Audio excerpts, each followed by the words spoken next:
Baby Aiden's first girlfriend, baby Annie.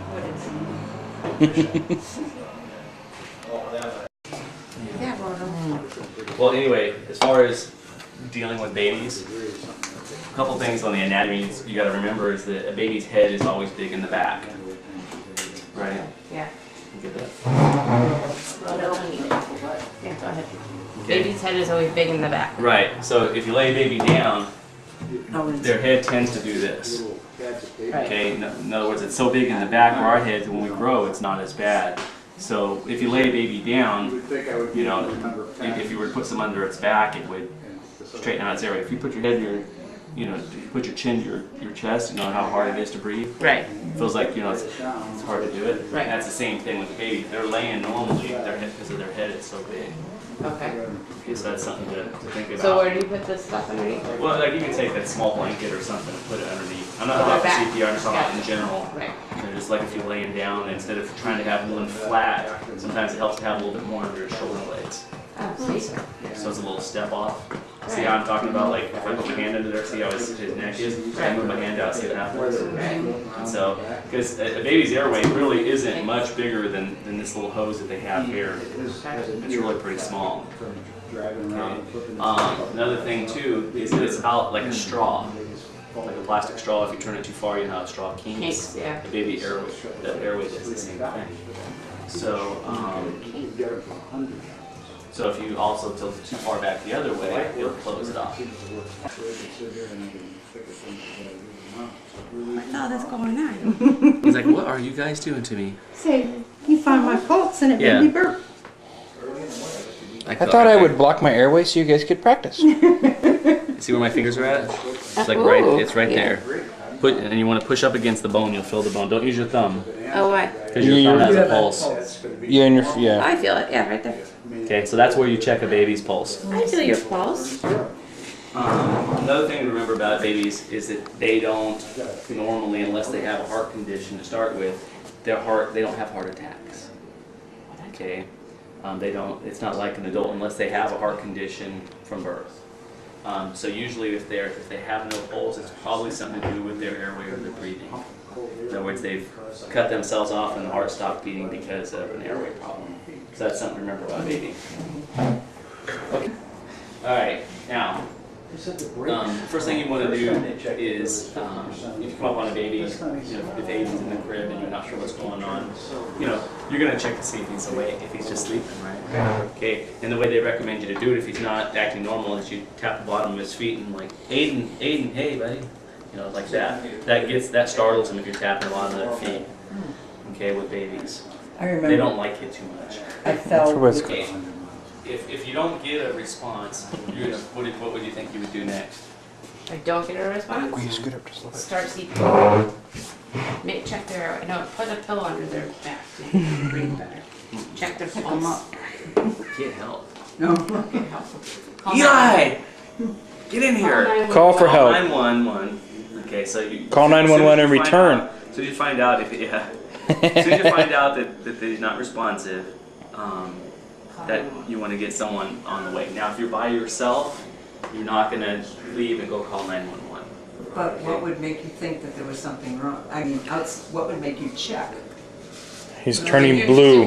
Oh, all right. Yeah, well, but you go in there and he's blue, or right, you know, okay. you go to wake him up and he won't wake up, and you're like, hey. Well, because even when they're sleeping, they normally are making little noises and stuff. Right. So if they're not making any noise. Right. Maybe a little bit blue, maybe had a febrile seizure, who knows. Okay, so get 911 on the way. Okay, next thing you want to do is you're going to position him. Now the blanket was just something just for general knowledge. That's just so you understand that their head's big in the back, where ours is usually pretty much flat. First thing you do is you're going to open up the airway. Okay, to do that they call it the head tilt chin lift. Put your hand on the forehead and a finger up underneath their chin. Okay, you don't want to get down too low to where you get into that soft tissue, because that actually, you see, it close up my airway just by doing that. Okay, so you don't want to do that. You want to get right on that little bone.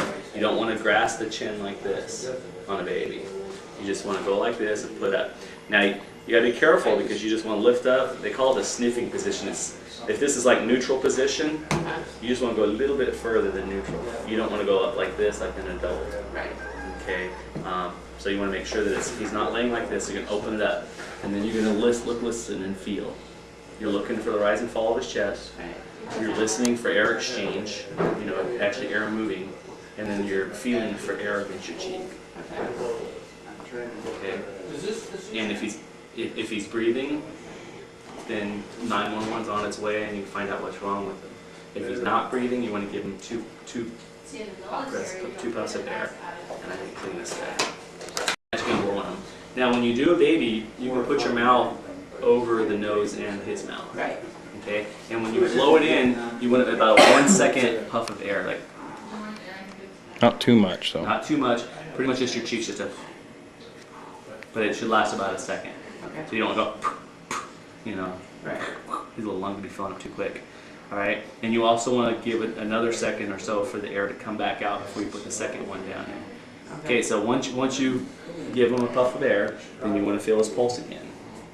And not again, but you're gonna. This is at the point you feel his ABCs: airway, checking his airway, breathing. You're breathing for him, or he is breathing on his own, and then check his circulation. Okay. Okay, if you don't feel a pulse, check a couple of times. Okay, at that point, if you don't feel a pulse, you're going to start CPR. If you do feel a pulse, then you're going to give him, because he's not breathing, you're going to give him puffs of air. Oh, okay. Okay, about, I'd say one about every 3 to 4 seconds. Okay. Okay, because babies normally breathe about, I'm trying to remember what infants are. Adults are 12 to irregular. 20. So about every 3 seconds. Okay. Is how you know, puff of air, wait 1,000, 2 1,000, puff of air, 1,000, 2. All right, if CPR, you're gonna go ahead and open up his shirt or whatever, you know, try to get open. If it takes too much time, don't. But what you want to do is you basically want to go from the armpit or the nipple line.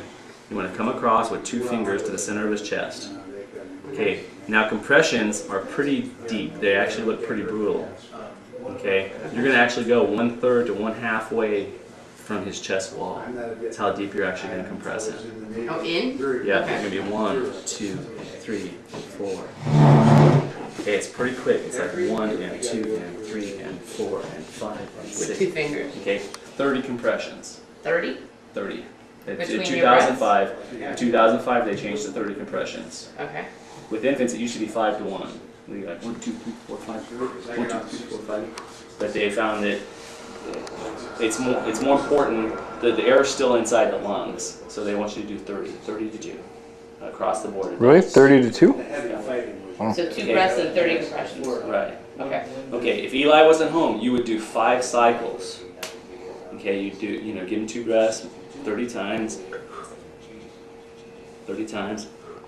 2 breaths, 30 times. And you keep on. I'm going a little bit fast because what I'm trying to tell you is you do 5 cycles of that, and then you go call 911, Okay. and then you come back, Okay. and then you continue CPR. But you want to at least get 5 cycles in before you call 911 if you're by yourself. Gotcha. Okay. I mean, if you can carry him in by the phone and make the phone call, and then immediately get right on there. And if you got speakerphone, you can talk and do it at the same time. Okay. For yourself. Right. And then you do that until 911 comes there, or until he starts breathing.